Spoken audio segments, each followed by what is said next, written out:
to the latest episode of the Wreak Havoc Film Buffs podcast. Yeah, we buried all our dirty laundry. I'm your host, Dan Sellers, along with my Texan co-host. Oh, Sammie Castle.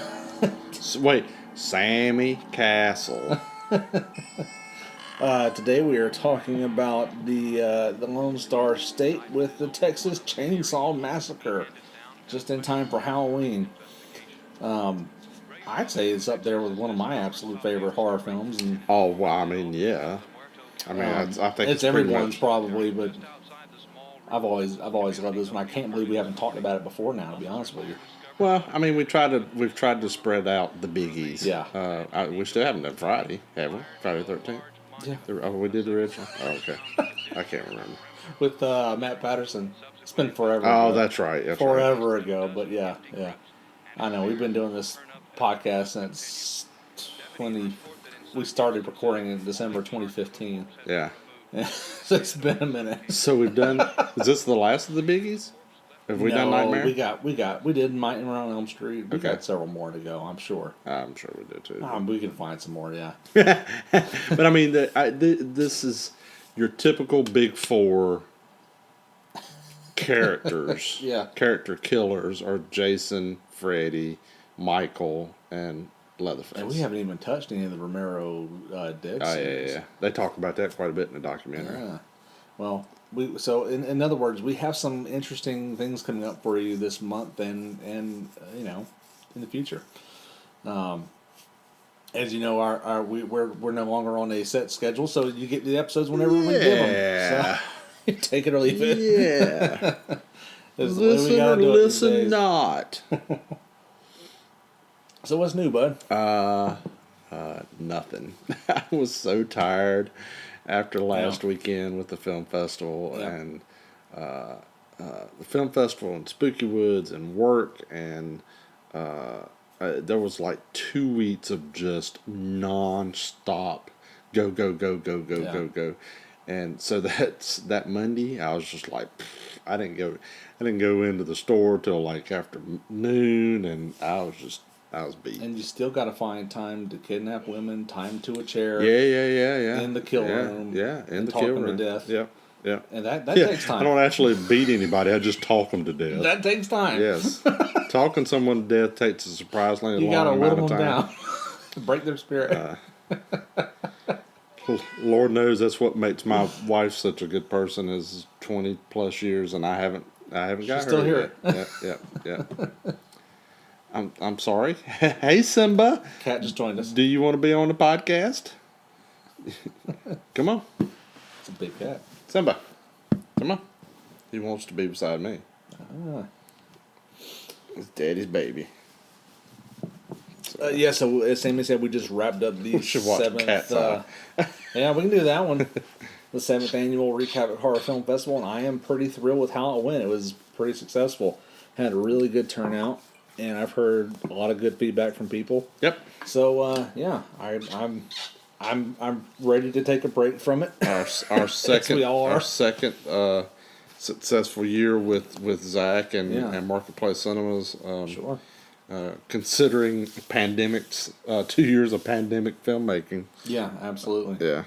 And Zach is somebody we who's friend of the show, obviously, and we talk a lot about in filmmaking, but who probably doesn't get enough credit for the film festival for helping it run. Yeah. He did a lot this year, more than he should have. Yes. And so Zach, if you're listening to this, you probably aren't, but if you are, thank you again.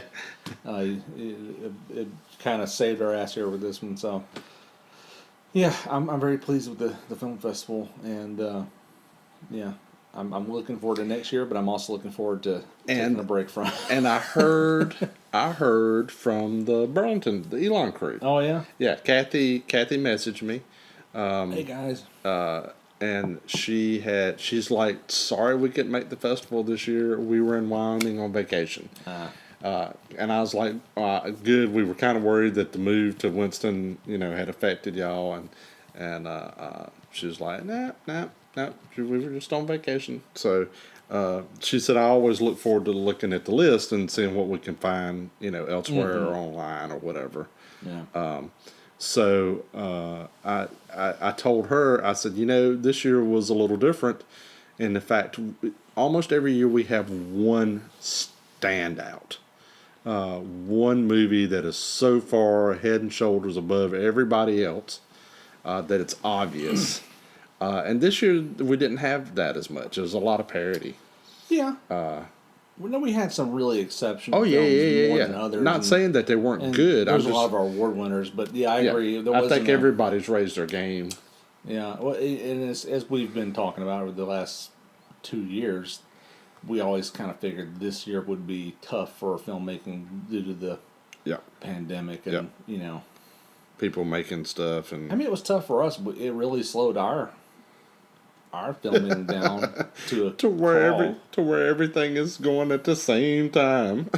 yeah, but it's going to be a busy fall and spring. Mm-hmm. So. But we still have really cool things in store here at Wreak Havoc Productions, so yeah, I'm excited. Yeah, I am too. But I'm like you. I'm kind of glad, even though it's kind of put me in the mood to watch horror movies now. Yep. Or shows or something. So I'm gonna try to take some time this month just to sit and watch some new stuff or some stuff I haven't revisited in a while. Yeah. It's a good way to kick off the season, the spooky season. Yeah. Yeah. That's my problem. I was telling you the other day.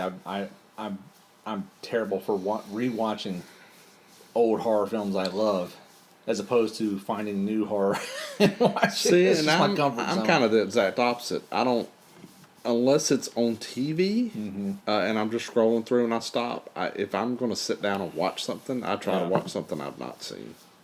I always watch at least one. So much content out now. Oh my god, yeah, especially horror. So much. I mean, it's saturated, but sometimes it's good, sometimes it's bad. It just depends. Can't keep up. I can't keep up with the Marvel stuff. We're halfway through WandaVision, and I haven't watched Winter Soldier and Cap or Falcon Winter Soldier. Yeah. Haven't watched What If. Haven't watched Loki. So we're so far behind on that stuff, and now we've got all this, this Squid Game. Is that the thing everybody's talking about now? That's really good. I haven't watched the second season of Haunting of Bly Manor. Yeah. So I'm so far behind. And to add a new one to your list of things you need to watch if you like Haunting of Hill House is Midnight Mass. Yes. Which is, have you seen that? No. Oh my god. But I'm pretty sure that's based on a comic book. Yeah, I didn't think it was, but it's amazing. There was a Midnight Mass comic book that seems like it follows the same storyline.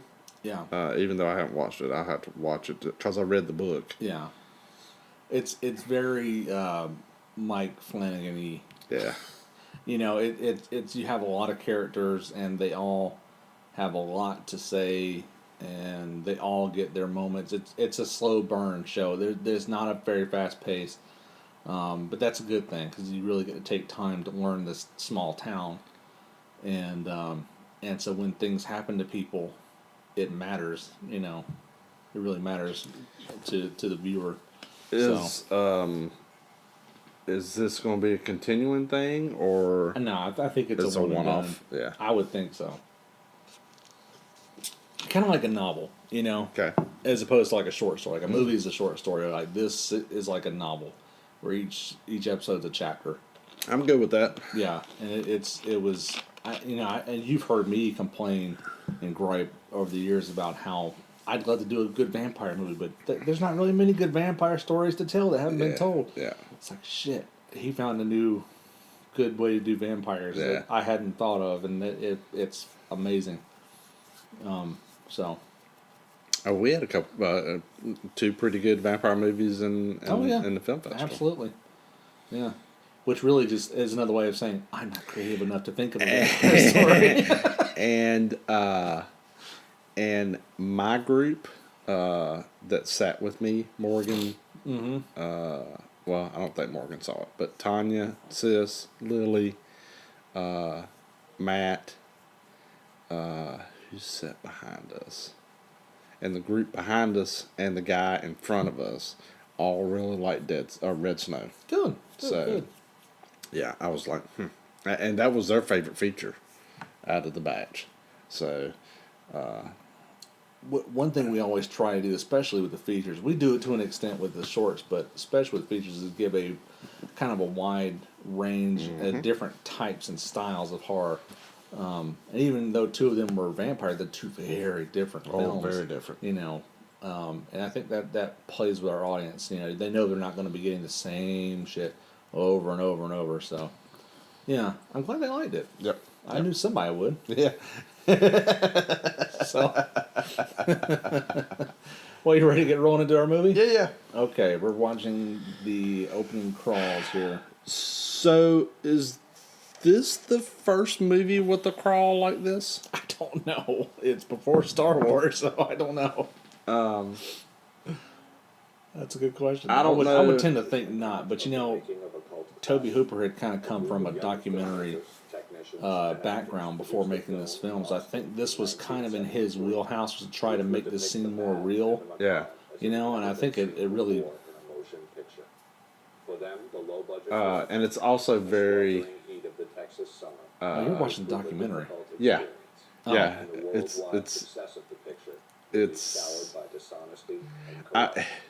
you know, they talk about... Okay. So, this isn't the greatest movie ever made. No. Film-wise. Yeah.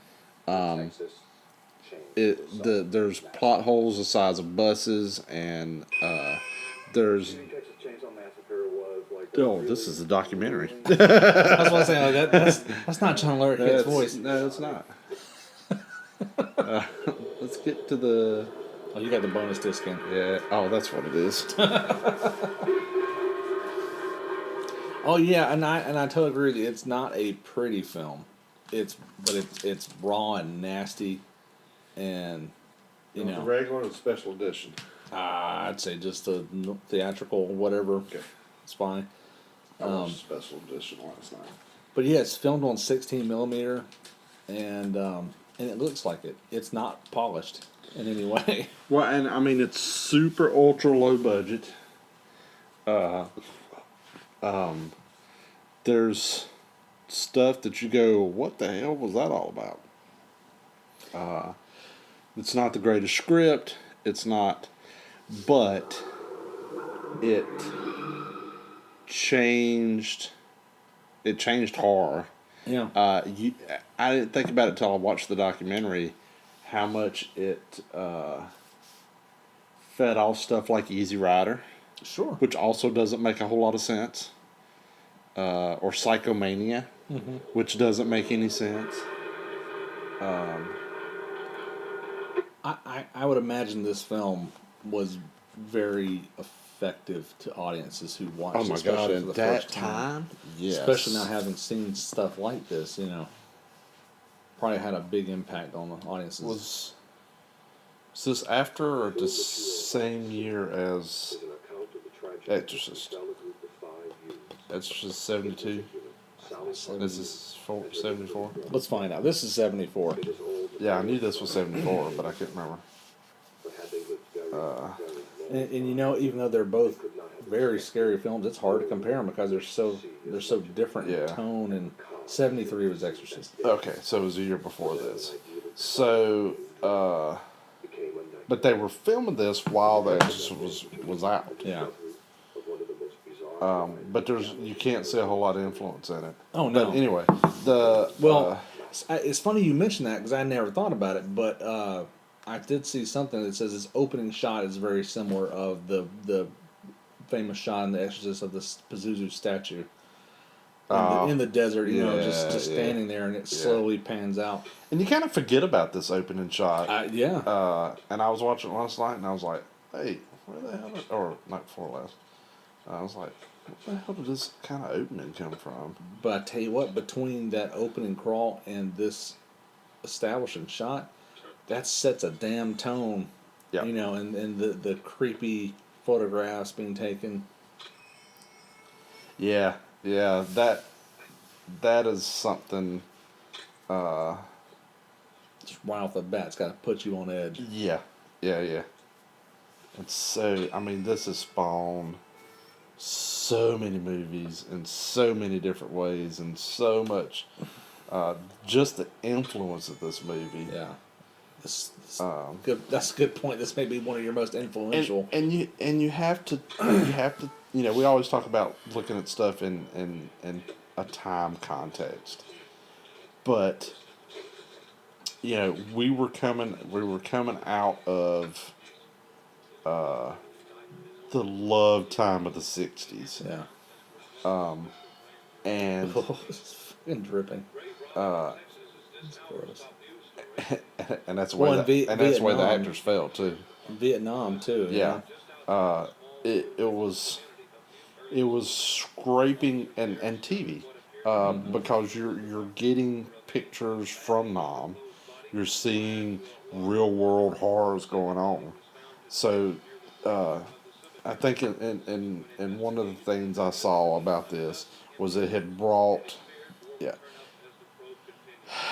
Last House on the Left and this brought the horror to your home. That the fact that this could happen at your home instead of before this horror had always been Eastern European or or outer space or some sort of place in distant time periods too. Yeah. This is one of the first films that brought it to our time and to our house. It's like it could happen to us. Yeah. And then selling it as a documentary is very good. And I don't know, you thought after this that it could never be done again. But then Blair Witch did it in a different way and made it successful. Yeah. So it may be another 40 years and someone else figures out a different way to do it. Well, I mean, you look at a film like Paranormal Activity is another film that was made on a super low string budget, which is basically just the director doing it in his house. Yeah. And that movie went from to making hundreds of millions of dollars and spawning off a whole franchise, Yeah. Well, very similar to Blair Witch. More not low budget doing successful, more selling it as real. But that I agree, but that's Paranormal Activity is set up to be found footage. Yeah. Yeah. I guess you're right. But I think you got a point because it's like this style comes and goes. I guess like Blair Witch came out of nowhere and was huge. This, Tobe Hooper and Robert Burns, the set designer, had a big fight over this armadillo. Why? Robert Burns said the first day they went to shoot, God had gifted them with a dead horse on the side of the road. Yeah. Or dead dog. Dead horse. I think it was a horse. That would be a gift to me. As you found a dead cat. And I shot a dead deer in Hank and shot a dead cat in Uncle Otto. And so they decided that a domesticated animal would be too horrific. So Burns went and found got a dead armadillo from somebody and learned how to taxidermy. Oh my God! And did that armadillo. Well, then supposedly Tobe Hooper was like, "We'll run over it and make the gut splatter everywhere." And he's like, "You're not running over my damn armadillo." Oh my God! So there was a big fight about it. Yeah, it's funny. I never really. And this is kind of a weird start. Yeah. Well, automatically off the bat, you're seeing potential victims in a horror film that you don't typically see. A handicapped person. True, but... And it's also kind of funny. But, I mean, there's no context to it whatsoever. It's just kind of a weird scene. Maybe it's some foreshadowing. I don't know if it's trying to set him up as a sympathetic person. He is the most unsympathetic person in the history of horror movies. Yeah, you don't really like him. Oh God, I hate him. Jesus. What screams 60s, don't it? It The does. 70s. We But these, it's funny because those two characters, you don't, they're not that consequential. Yeah. they're so inconsequential, it's not even funny. Yeah. But you think all these are going to be big characters.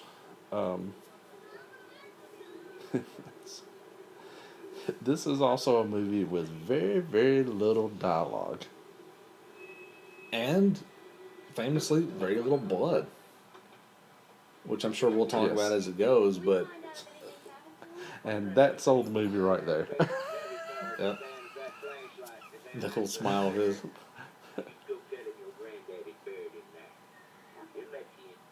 He let you. Come on, honey, I'll take you and your nipple. I mean, your.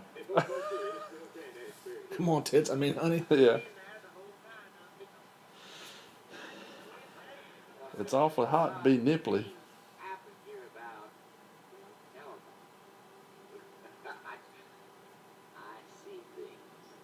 I see things, you drunk ass. They're just having a festival in a cemetery? Yeah, sure. That's what they do in Texas. It's just so... this beginning is very odd. Which leads to the whole just, what the hell is going on? Yeah. And then the world blows up.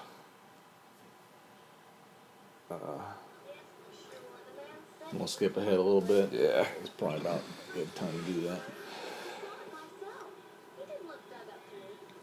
He didn't look that good to me. And then they're right back in the van leaving again. It doesn't really explain.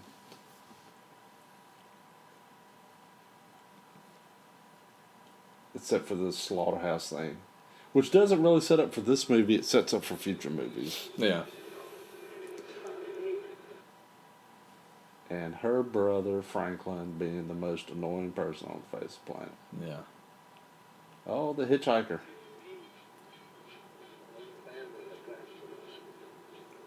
Hey man, you go in that slaughter room or whatever they call it? The place where they shoot cattle in the head with that big air gun. That gun's no good. I was in there once with my uncle. This guy, he's so believable. He's been this crazy guy. It's very uncomfortable to be around someone like that. And you.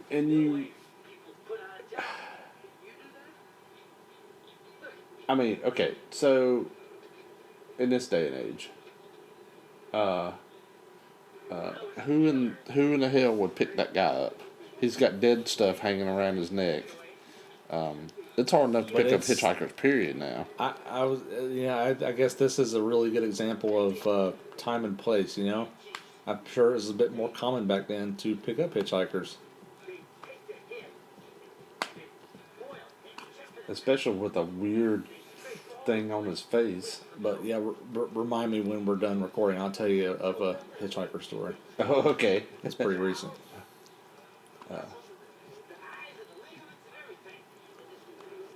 This was the boom operator's van, or the sound guy's van, that he had just bought for... He's like, I needed something to carry my equipment around. So Tobe was like, I need a van. Oh, sure, you can rent my van.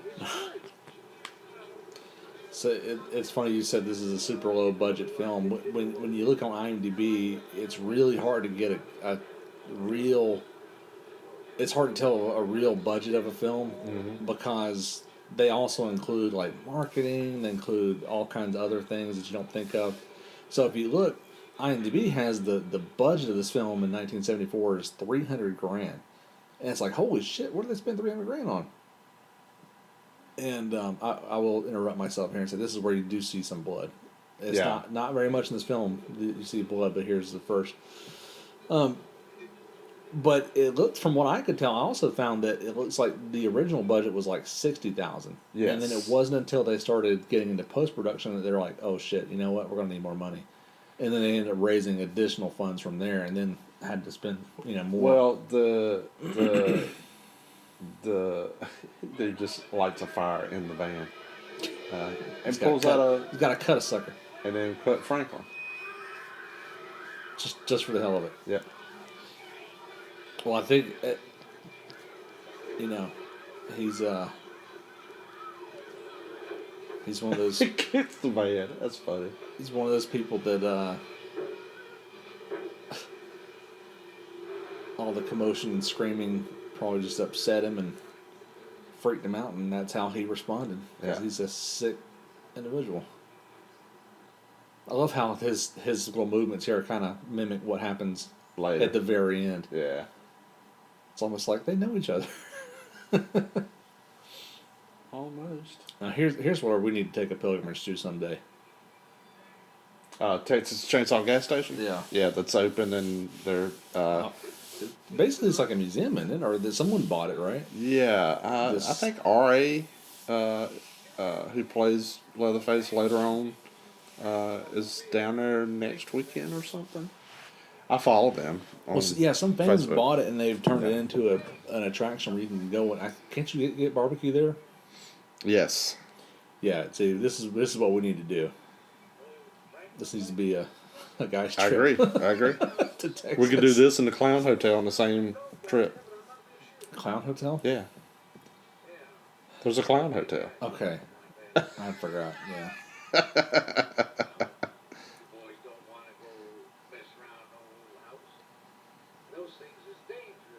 Drayton Sawyer.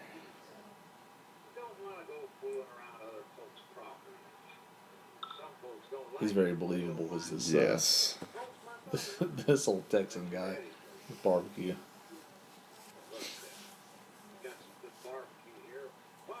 At a gas station. Mm-hmm.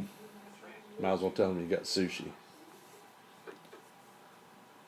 I did say barbecue. I drive my wife nuts whenever we go to South Carolina. Fishing worms. I always make sure we stop at some really country ass gas station to get some boiled peanuts. Just because it's the most South Carolina thing I could think to do. And she's like, I don't like boiled peanuts. what? Yeah, she's like, such a cliche. I'm like, oh.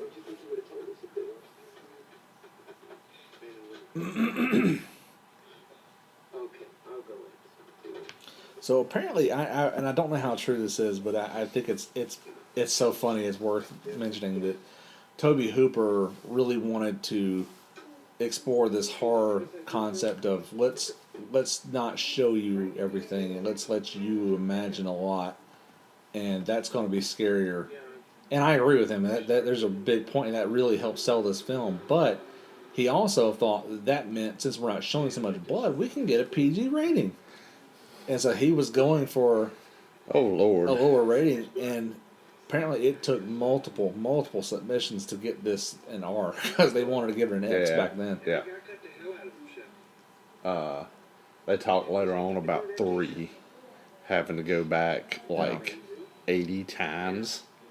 They had to resubmit it 80 times. That's expensive, my understanding too, to do it once. He's a little obsessed with the hitchhiker.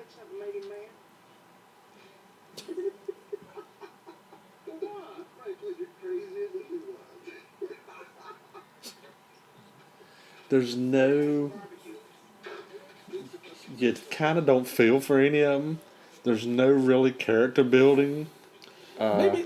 Except for Franklin. Yeah. I think if anybody, it's her. I can't remember her name, the lead actress there, because she lasts the longest. Marilyn Burns. Her character is Sally.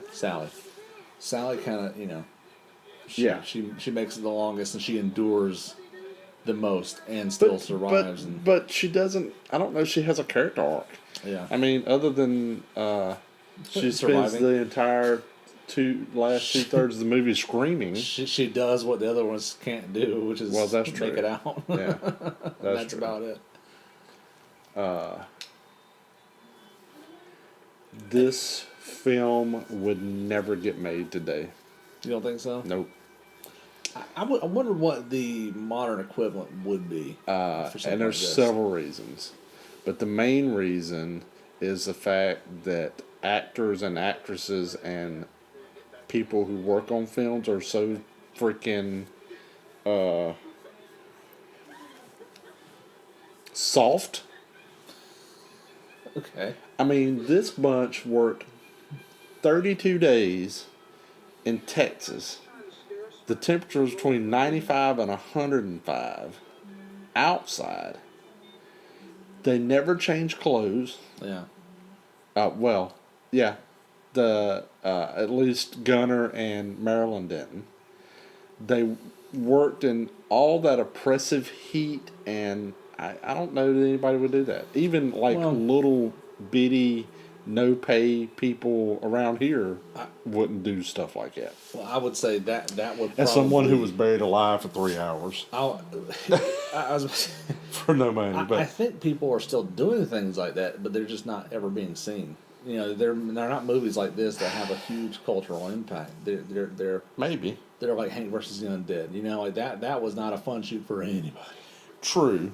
And especially you being a zombie in the 90-degree heat, you and your wife, and not getting paid. That was not very pleasant. Yeah. Because you had a very inexperienced filmmaker there trying to corral some shots. Yeah, I mean, but, I guess. But again, still, it's harder to get done. It's yeah, and I'm sure there's plenty of movies that are like this that just never made the kind of impact this one did. And I don't know, and that may be a change in the. She is just.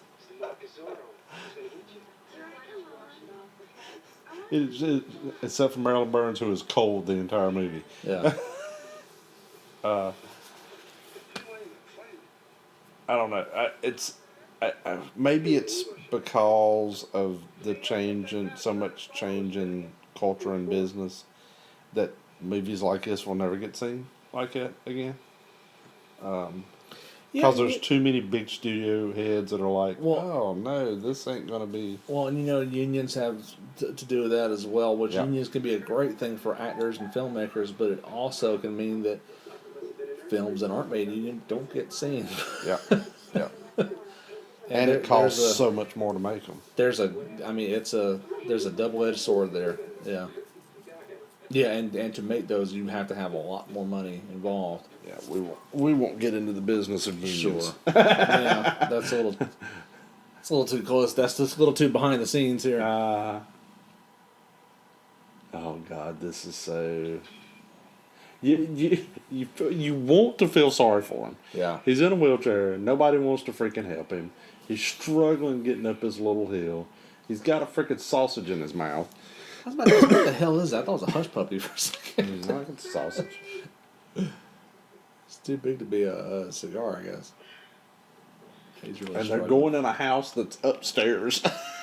Just, yeah. And you see him struggle, and then he just is such an asshole.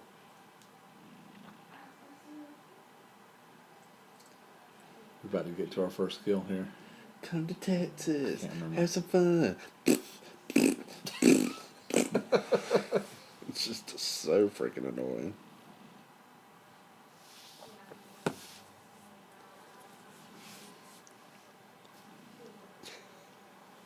He's snoring. With his eyes open. So, is this just a vacant old house they found, or they weren't going to find this place? Were they, or was this their destination? Yes, I think this was their destination. Okay. Most annoying character. He's just bitter. Come on, Franklin. It's gonna be a fun trip.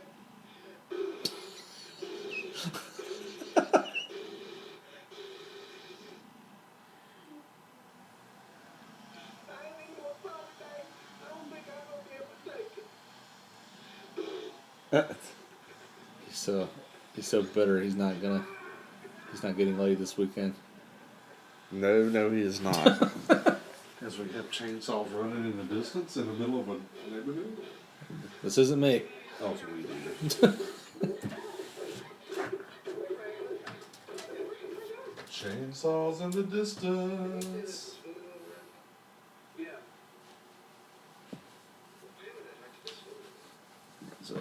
circled it. There used to be a trail down between those two old sheds. You want to skip ahead a little bit to some of the first bits of murder. Murder. Still got to go upstairs and leave him there by himself.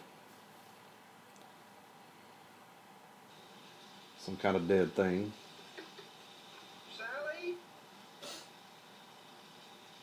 Sally? Yeah, That's not good. it's a good imitation. As they frolic around and They're having all the fun that he can't have. try to kill himself. Yeah.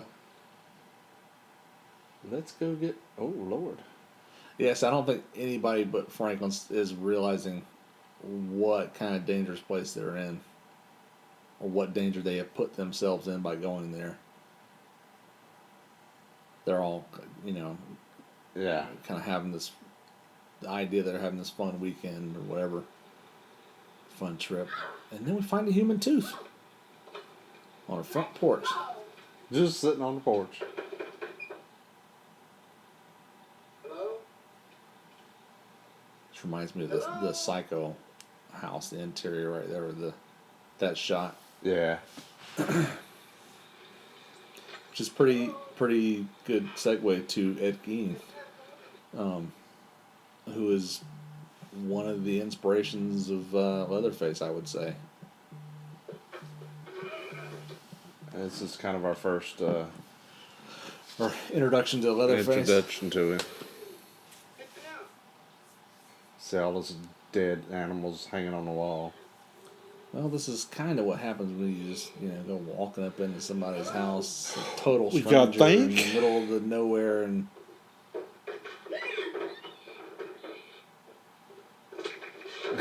jeez.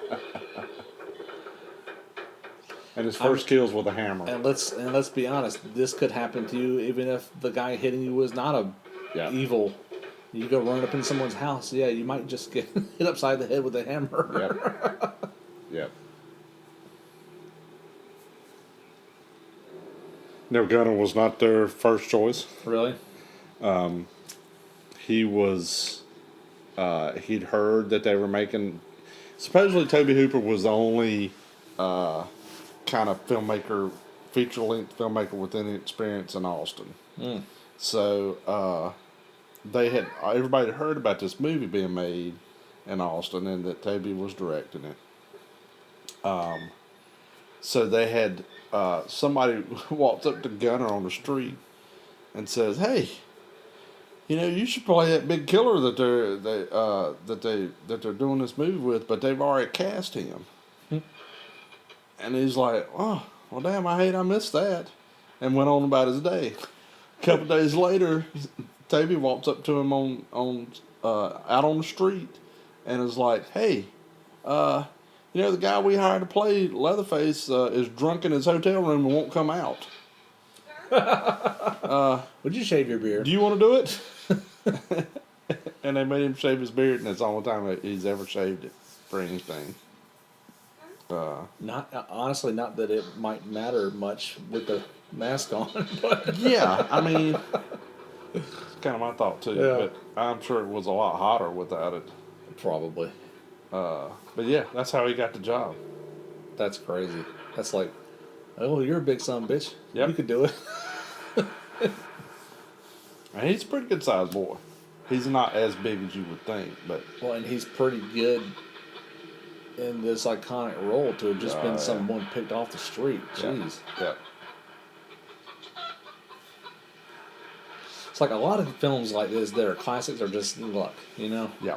They came along. They came along at the right time. They made the holy cow. That's pretty good. So we see this furniture that is Chair. made bench. out of bones, and I think this is very Ed Gein like. Oh, I mean, I think this is the Ed Gein influence. Because Ed Gein really didn't kill anybody. He killed like one or two.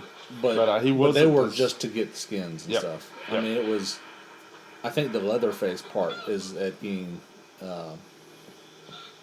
I don't know that he necessarily went for masks. I know he was making himself a skin suit like Buffalo Bill. Yep.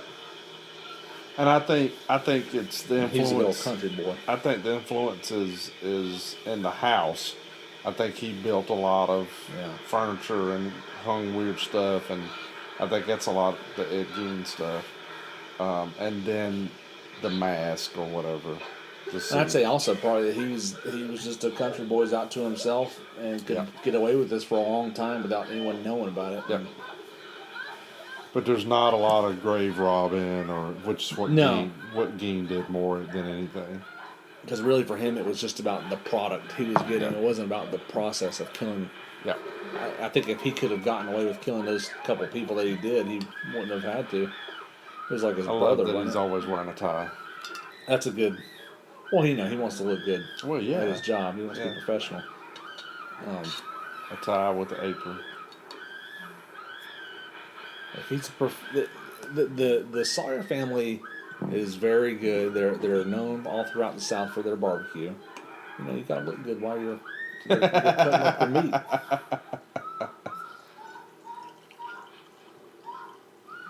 This is such a great example of what's implied versus what's seen. You know what I mean? She's hanging from this meat hook. You know what's happening to her. You never see an ounce of blood. You don't have to. It's so horrific, though. Well, and you see blood splatter on the walls and stuff. Yeah. You just don't ever see. There's very little blood in this movie. I mean, it's absolutely horrible what's happening. It's just like something out of a damn haunted house. Which I think haunted houses are inspired by this now. No doubt. It's definitely not the other way around. Yes. No doubt. You know, I wonder who made the first haunted house. Well, you know, I kind of always figured the old haunted houses were more like, you know, ghost houses, you know, where things moved around. I remember going to one in the mid 70s. I was 5 or 6. Yeah. And it was very much like that. But now it's turned. Every house has a chainsaw. Now they're gory. At least one, if not multiple chainsaws. And I wonder if it. I mean, we know it goes back to Texas Chainsaw. Yeah. But it goes back to the realism of Texas Chainsaw as much as anything. Yeah. The fact that people, there are people that still believe that this actually happened. That there was actually a Texas Chainsaw killer. Even though it's an amalgamation of several different killers. Yeah. So it's funny that the places like Spooky Woods now, the production value and quality of the sets there are just like inside his kill room there. You know, you could shoot another Chainsaw movie in one of those, or you could, you know, take people through there and you know, I've always had so much fun going to those.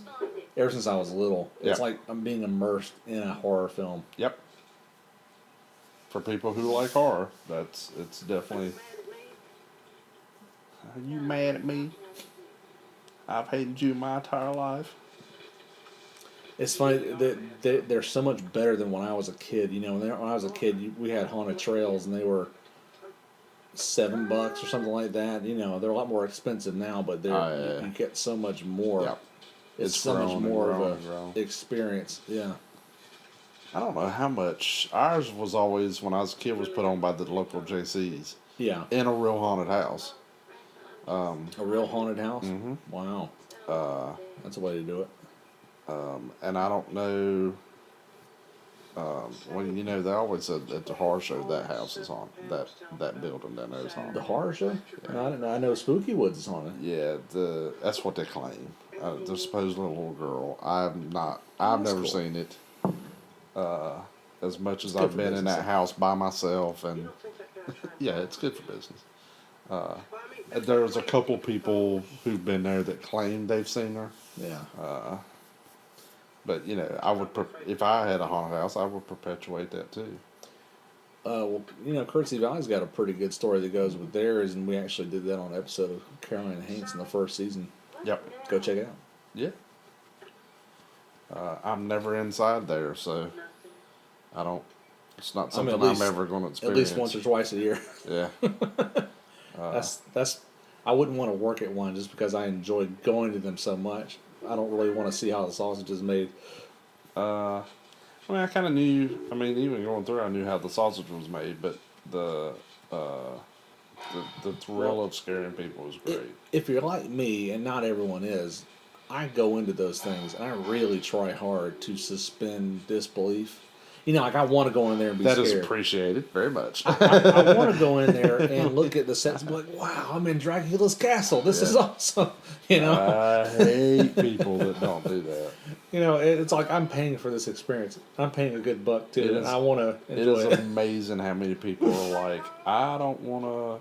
Well, that's I'm just going to go to a haunted house, and I don't want, I'm going to make fun of or everything. they want to be Billy Badass, like they're some Yeah. tough guy. And it's like, you can be a tough guy anywhere. You need to come here and be scared. There is not too many people that walk through there that's bigger than me, so... Well, let these people do their jobs. Let them scare you. Yeah. So much effort's been put into the production there. Enjoy it, man. I don't know. Why not? I love them.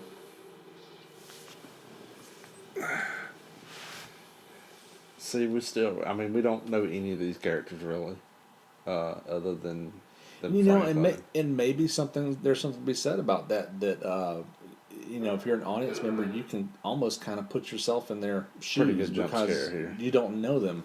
Yep, it's a pretty good jump scare. Yeah. Before jump scares were a thing. God, this had to freak out audiences. Oh, she's still alive in the freezer. And a hammer again. He uses a hammer as much as he does a chainsaw. He's so scary just to see him.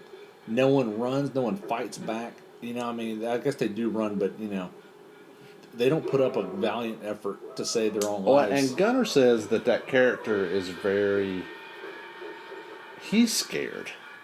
Because he's like, where are all these people coming from that shouldn't belong here? He's so simple-minded, and he's confused by where all these new people keep coming from. Yeah, I can see that. So that's the reason he says he's always kind of looking around like this and running around. He's panicked. Yeah, look at him. He's not going to let good meat go to waste, though.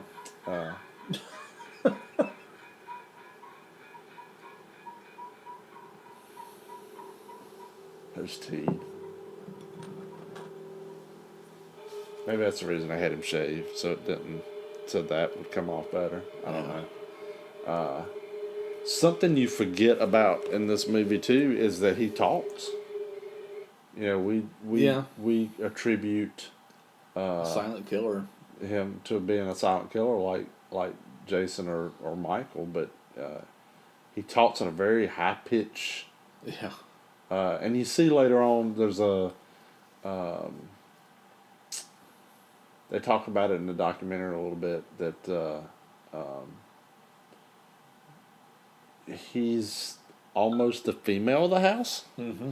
Yeah. The cook, the cleaner. Well, really, when you think about it, he's got a couple different masks, and the one at the end is definitely a female. Yeah. So maybe he adopts that role for the family. Maybe he, I don't know. I don't remember where the hell they're trying to go. They're looking for people.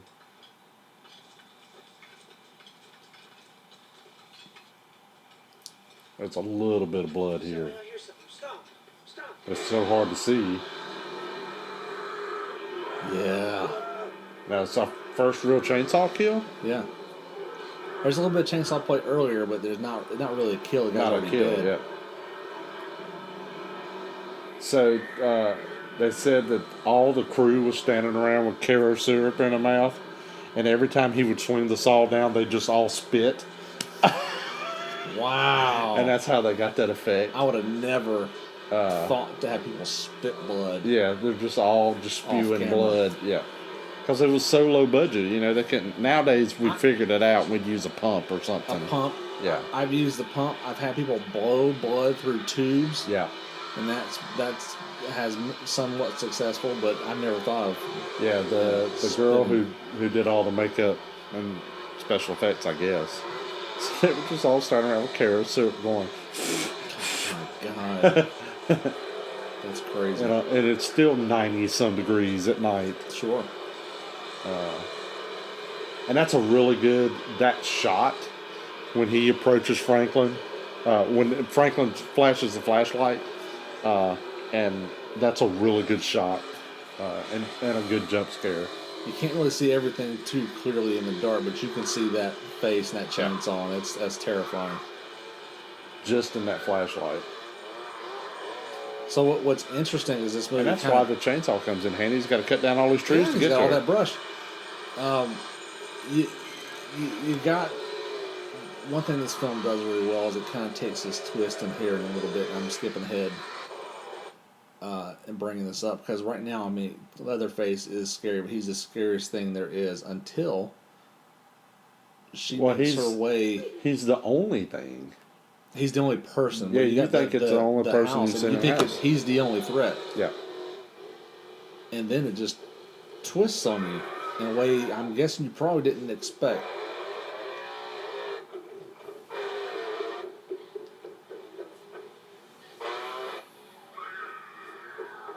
Because we get to meet Grandpa. Why the hell she would go to that guy? And Grandma. Or Mom, or whatever she is. So I guess it's hitting her right about now that this must be his house I'm in. I went to the wrong house. Or I must have screwed up here really bad.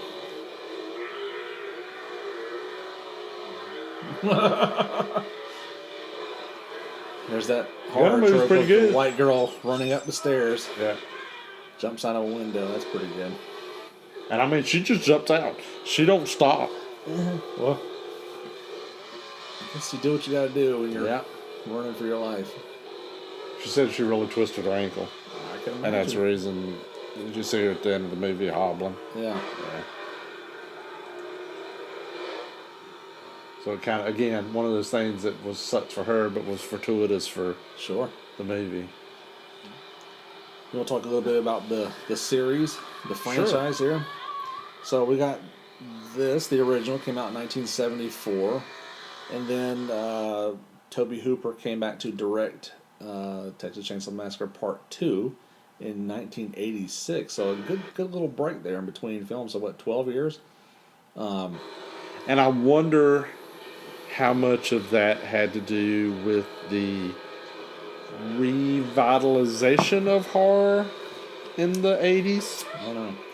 I read somewhere that he had made a film deal for a 3-picture deal with some company because he had a couple things he really wanted to make, but it was contingent upon one of those films being a sequel to this. And he never wanted to do a sequel. She spends this entire second half of the movie screaming. Yeah. And here's our second swerve. She's gone back to the gas station. Yeah, she thinks she's there to get some help. And boy, is she wrong. So the sequel comes around, and my understanding is he didn't necessarily want to make a sequel. So when he finally did 12 years later, Part 2 is more of a parody.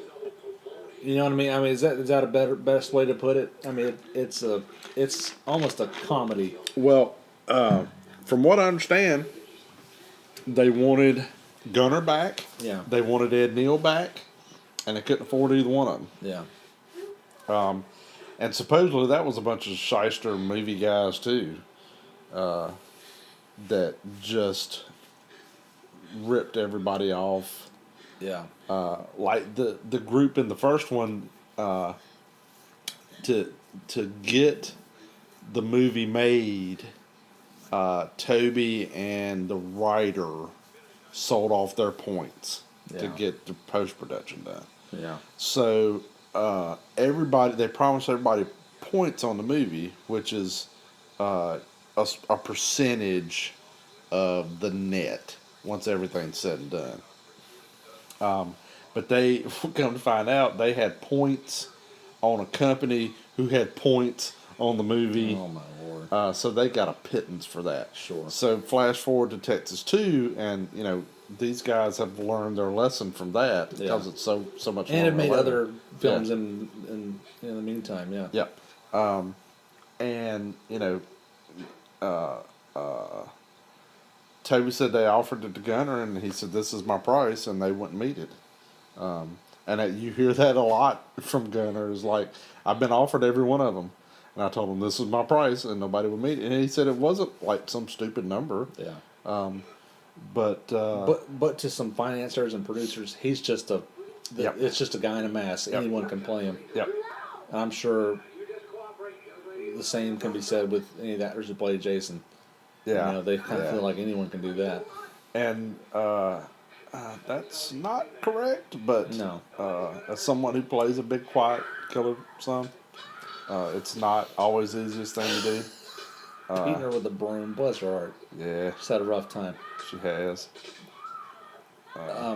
No, I agree with you, and I think especially for audiences who know these guys, they want to see Gunnar Hansen play Leatherface. They don't want to see anybody play Leatherface. And I think on 2, they offered him scale plus 10%. Yeah. And he's like, "What's the 10% for?" And they're like, "Your agent." And he said, "How about take this back and figure out something else?" So they brought it back, and it was just scale. And he was like, "What the hell happened to the? What the hell happened to the 10%?" And they said, "Well, we figured out you didn't have an agent, so you don't need that 10%." So he didn't do it. Oh my god. That's I don't crazy. remember who was it. Ari Midkoff that did it in the second one. I don't know. I don't remember either. They're not as memorable as the Jasons. I think Jasons are probably the. Yeah, those are more drama. Marilyn Burns said they just picked up a towel off the floor they'd been laying around and stuck it in her mouth. Gross. So part 2 Sorry, is I got sidetracked. Oh, you're fine. It's a wildly different movie. Wildly different. Stars Caroline Williams, Dennis Hopper. In a great role. Great role. And if I'm being honest with you, is my favorite of these films to watch. Probably. If I'm going to sit down and enjoy a horror film, I'm probably going to put that one on. I brought up the whole series to watch all of them this week, and I just didn't get around to it. But I'm going to watch 2 at least. 2 is so much fun. Bill Moseley. It's so much fun to watch. Bill's a good guy, too. Yeah. I've got to meet him several times. Of course, he and Dean have worked together a couple of times, so we were always... And he made an appearance at the horror show. Oh, cool.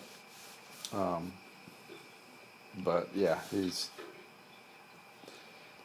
Well, and then you have in 1990... One of the great... Chop Top is one of the great... Chop Top is a great character. They're freaking taking that hook and scratching it.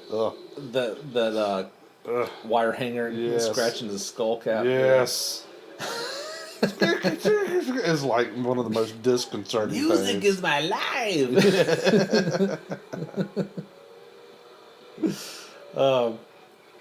Then you have Leatherface, Texas Chainsaw Part 3.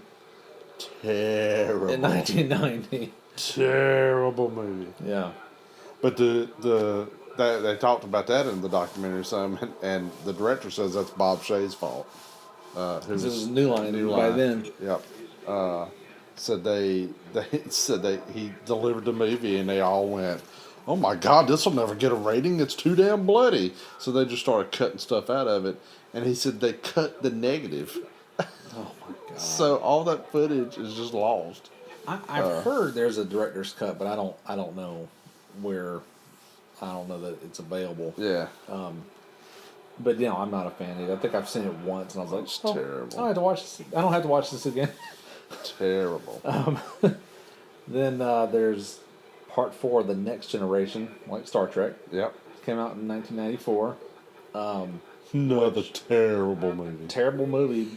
Tried to get the original feel back, and just completely missed. Starring Renee Zellweger and Matthew McConaughey. Dude, the guy today said, "Here we had these two people who none of us thought would be stars at all, and both of them became stars. Both of them are Oscar winner actors. You know, in my opinion, the only saving grace for that film is Matthew McConaughey's batshit performance. Yeah, if you're a McConaughey fan, go watch that. That's him going full Nicolas Cage crazy. Yeah, or he's fun to watch. It's more over the top, but yes. Brad Pitt in California. Sure, yeah, yeah, very crazy. You're going, that's Matthew McConaughey? A weird, fucked up performance. Yeah. Yep.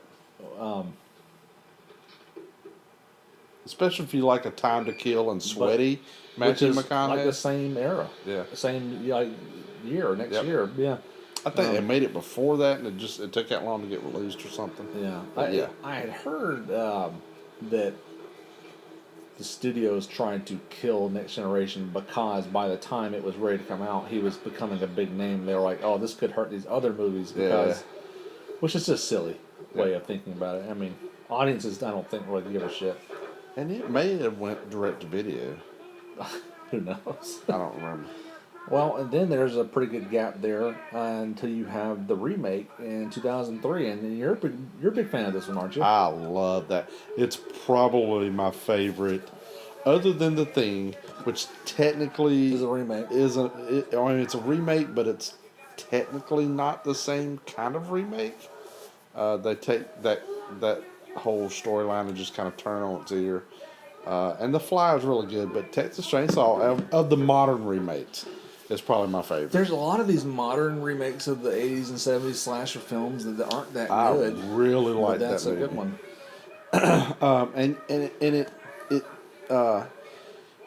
It probably got a little heat for being too glossy. Yeah. It was very well shot. I remember that. Very pretty. But the performances in it are really good. They followed the basic guidelines of the first movie. Yeah. The acting is a lot better. Yeah. Between Jessica Biel and the guy with the big chin. I can't remember what the hell his name is. He's in young guy. And then you got Arlie Ermy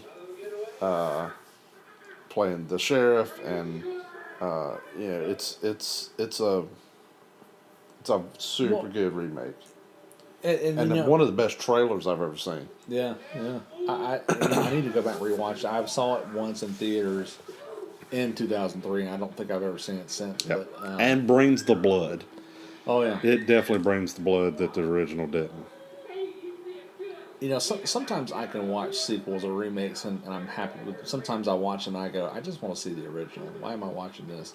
It's like Psycho. I can't watch the Gus Van Sant version because it's halfway through and I just stop it and go put on the original. Well, I mean, it's just that's a shot remake. What's the point? Yeah. So, and I'm a big proponent of if you're gonna do remakes, you need to do something different. And so I'm actually, a lot of fans of the franchise probably aren't. They don't like how slick it looks or how good it looks. But to me, it's like, this is a different film. Do something different with it. We've already seen that the gritty 16mm version. Yep. And it's awesome. But unless you're going to re-release that, do something different. I mean, it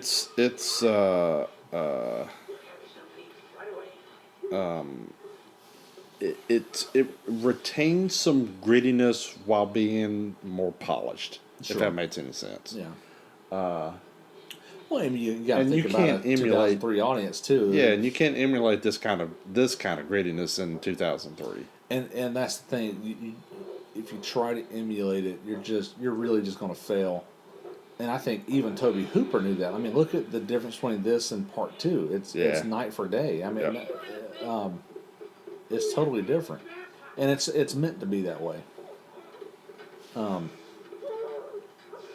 Okay, then you had 2006. I guess was a prequel to the remake, right? Texas Chainsaw at the beginning. Yes. Okay. I don't know. I think I watched it once. I have heard nothing but bad things about it. Yeah, I don't remember. I don't think I've ever seen it. I could be wrong, but I think it's a prequel to the remake. Then you had in 2013 Texas Chainsaw 3D, which I never saw. Okay, so my family are all pretty well horror fans.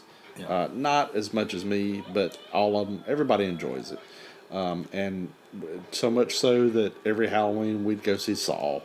And then when Saw quit, every Halloween we'd go see Paranormal Activity. Because they were putting them out one per year, yeah. Yep. It was a good business plan. So we were at the beach at Oak Island, and there was a movie theater right off the island, and it rained one day. And I looked to see what was playing, and I was like, oh, Texas Chainsaw 3D's playing. Yeah. That movie's terrible. What's so bad about it? I've never seen it, but there's no story yeah. at all. Yeah. It's mainly just it's almost trying to explain Leatherface. No, we don't want that. Oh god, this is horrible. It's letting Granddad suck her blood out of her finger. Who you think's dead anyway. Oh, he ain't dead. No, he's not. He likes the blood. So that's pretty horrific. And I bet I love the look on her face because I think she thought he was dead too. And now he's sucking her blood out of her finger. Oh, yeah. And he's enjoying the hell out of it too. I think the look of terror in her eyes just says it all. Holy shit. I'll skip ahead just here a little bit as we get toward the kind of the brutal ending here.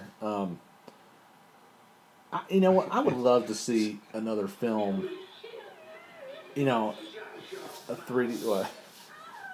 27-hour marathon filming session. Oh God! To do for this dinner scene. For the dinner scene. Holy shit! In the daytime, they've got everything blacked out.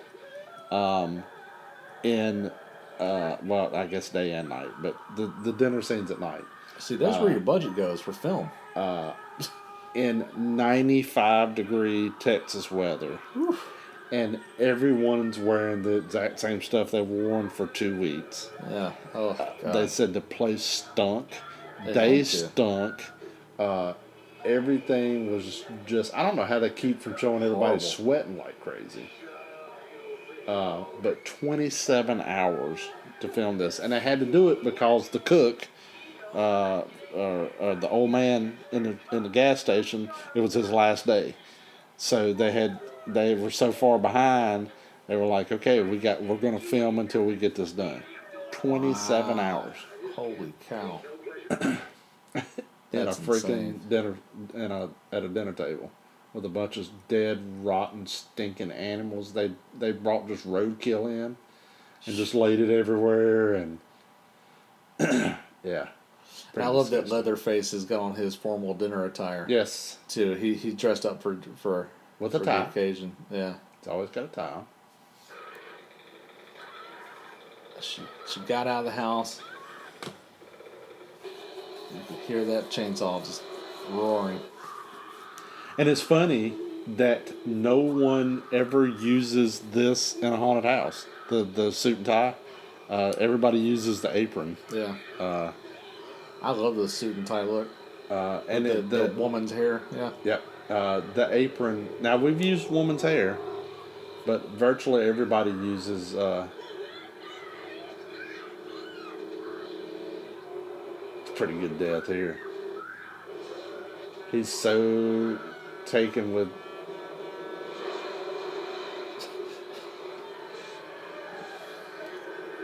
He's so just obsessed with killing her and cutting her back that he doesn't even see the tractor trailer coming. Black Maria. I just noticed that. Oh, shit. He getting back in the truck. Oh, my God. This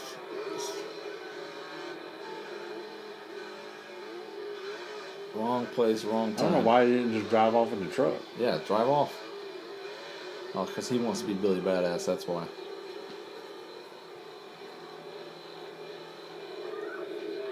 And I noticed this last night. Jesus. It's funny. Oh, I love that. He's cut his leg. Yeah. Cuts his own leg.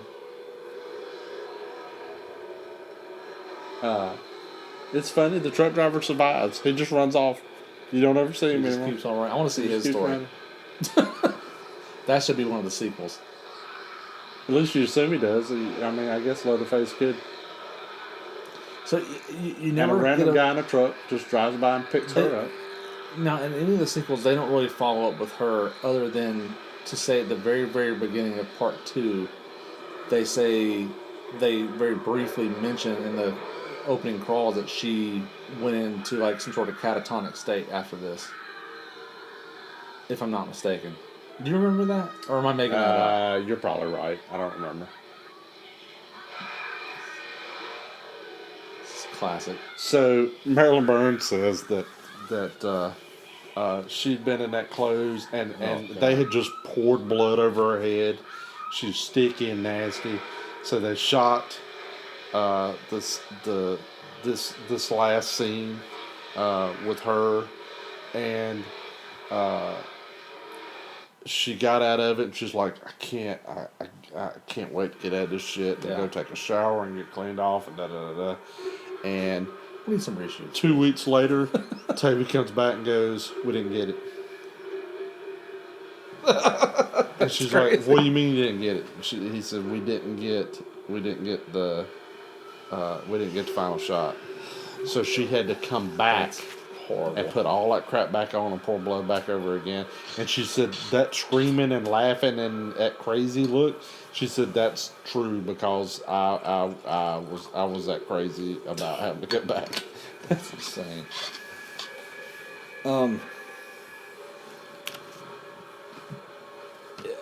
Real quick while we're watching the end credits, you got this really weird score here, and it kind of goes along with the whole documentary style of this film, but you don't have a score for this film really. There's no music that plays over any of it. It makes it feel so real, like you're watching something that's really happened. Mm-hmm. And it's very effective. I mean, it's not something that you really think about until maybe the end. And this isn't really music. This is just like sounds. He said Tobe did that. He said that his room, he edited this in his living room. And the next room, he had just a bunch of instruments. And he had some weird African instrument that had like castanets on it, mounted to it. And he said he just took a bow and just raked it across it to get that weird sound. Sure. So he said he just recorded stuff and then just edited it in. Well, back to our list of the series. We're not done. No, we're not. There's also Leatherface in 2017. Did you see that one? No. I never saw it. It's something about being such a fan of this and part 2. I just don't have a desire to watch the other movies. Like, this is enough for me. I mean, again, I'm open to the idea. I've watched the first 4, and then I watched the remake. I want to say I watched the beginning, and it was just so bad. And I know I saw 3D. 3D kind of ruined my taste for it for a while. Sure. And I don't know anything about Leatherface. I've heard it's not good. In case you didn't know, they are currently making another one. Are they real? They're shooting it in Bulgaria. Because why shoot in Texas in 9 degrees when you can shoot in Bulgaria where it's apparently better? It is slated for a 2021 release. So that's a sure. Where the hell? When? I haven't seen a single trailer. I haven't seen anything. If you go to TexasChainsaw.com, all you can see is a teaser poster. That's it. Well, okay. Oh, well, there it is. See if you can click on that poster and zoom in. It says something like, can you read that? In 1974, the world witnessed one of the most bizarre crimes in the annals of American history. In 2021, the face of madness returns. Okay. Well, they got 3 months to pull it off because 2021 is about over. Yep. And I haven't seen a single picture or a teaser or anything for this thing. There's no pictures or nothing. There's a whole cast crew. Yeah. There's a whole cast and crew, but I mean, people on IMDb, she looks familiar. She was Alice Krige. She was in Gretel and Hansel.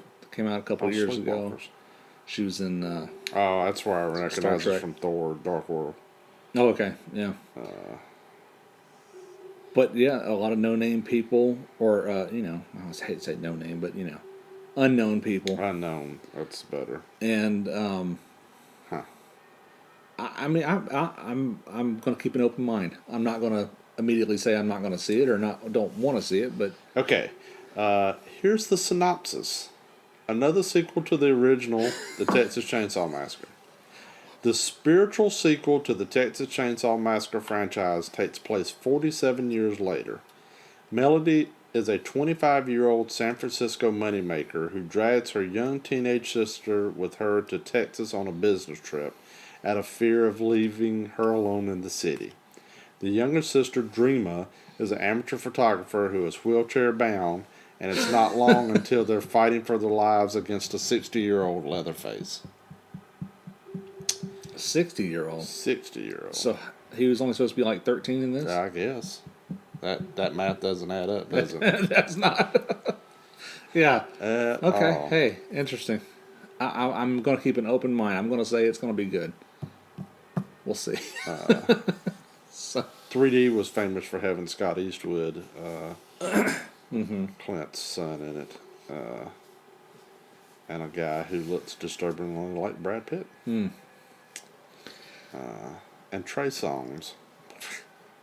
Because what better than make actors rappers actors? In horror films. That worked out great for the Halloween franchise.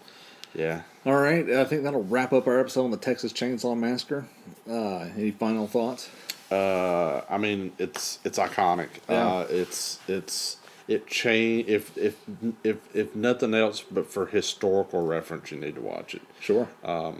You will see tropes that are in every film, virtually every horror movie now, or haunted house, haunted house is kind of made for tropes, but it's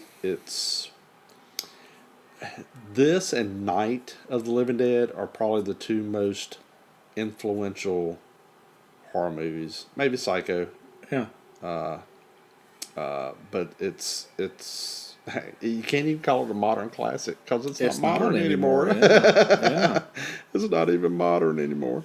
But it's again, it's famous for being banned all over the world. I mean, it was 1998 before it got released in England. It was part of the. Wow. It was like the head of the Video Nasties thing. Oh wow! And not again. It's famous for everybody thinking it's bloody as all get out, and it's not. Yeah. There's very little blood. Now it's gross.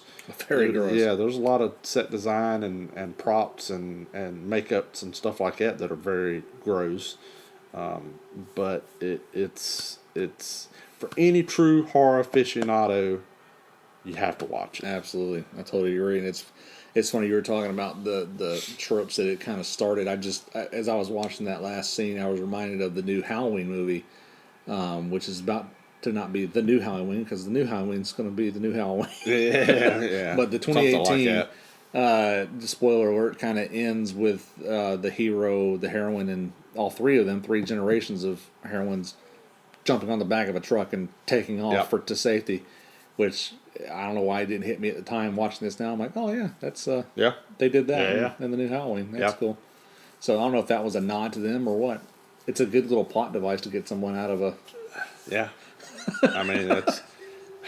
It's convenient. You don't have to explain it. And I didn't think about. This thought just kind of hit me.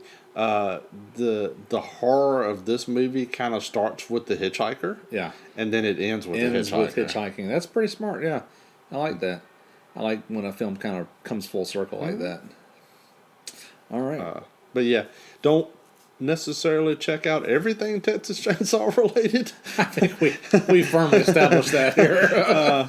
But the original for it, 2 for what it is, and it's almost Evil Dead 2 versus Evil Dead. Maybe, yeah.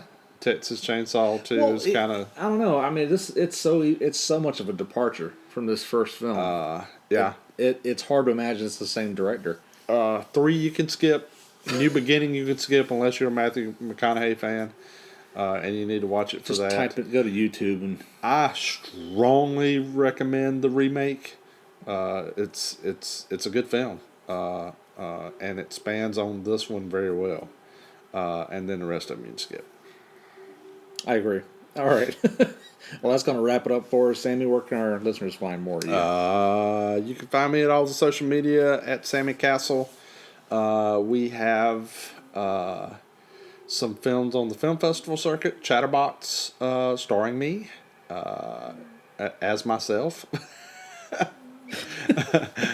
Wait, what? And Spirit of the Cinema, which is a departure for me, which I am also in, which is a drama that's out on the festival circuit now.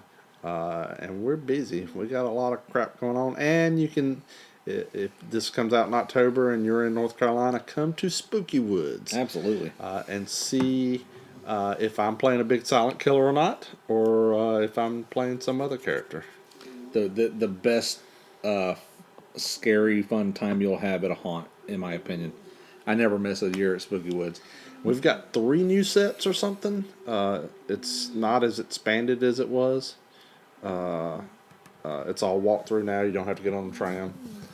I think I've been to Spooky Woods every year for the past 15. Oh wow, nice. At least once. Yeah, we used to go like every other year.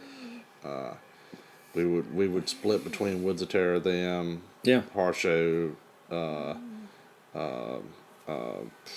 what's Carowinds? Scarowinds. Several of them, yeah. Now I hear Lake Hickory is really good. Cool. Reaper's Realm in Salisbury was really good, but they didn't get to open this year. Not because of COVID, because of governments. Yeah.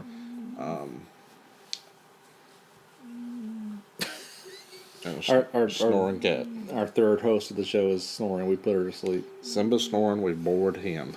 Him. You can find everything we're up to at our website, recoverproductions.com. You can find us on Instagram, Recover Productions. I'm on Twitter at Hank vs. the Undead. As always, you can send us an email with your thoughts and concerns at recoverproductions@gmail.com. With it being the spooky season, don't forget our sister podcast, the Carolina Haints podcast, that where you can get your spooky fix of local North Carolina and South Carolina stories. So, also, if you're in North Carolina and this comes out before the 16th, 17th weekend, go check out our friends at Horror Movie Freaks. They're having a film festival in Walnut Cove at the Palmetto Theater with some very good films in it. Including Chatterbox. Yes. I'm excited about. Yes. Yeah. So, that'll do it for this episode, and we'll be back very soon with another spooky horror film for October. And until then...